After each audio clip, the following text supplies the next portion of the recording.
Hi there.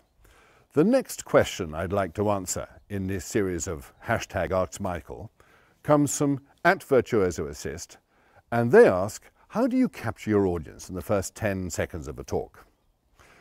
Well, first of all, let's look at what not to do.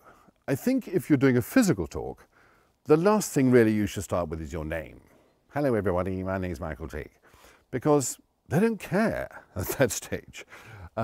I think a much more effective way of capturing your audience is to use something called the funnel, which is when you start very broadly with some sort of universal statement and then you narrow it down to the subject you want to talk about. And let me give you a couple of examples just off the top of my head. Let's say, for example, the European Union.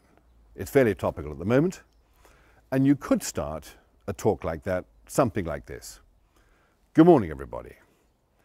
There are times in all of our lives when we have to balance things, when we have to balance idealism versus practicality, or freedom versus bureaucracy.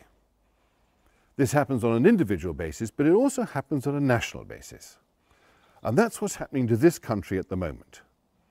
Which brings me to what I want to talk about today, which is the European Union and Britain. Should we remain within it, or should we leave? And that's the subject of my talk this morning. Let's think of another example.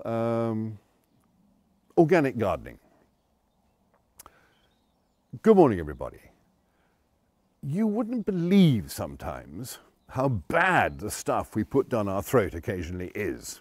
We've all heard about sugar and how bad it is for everything else.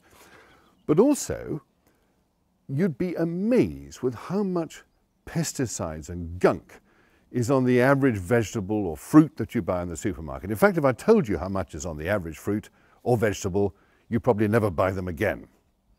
Which brings me to what I want to talk about today, which is eating healthy vegetables and healthy fruit, which is good for you and your family, namely organic gardening.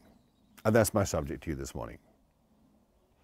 Do you get the gist? Those were rather rough and ready, just off the top of my head.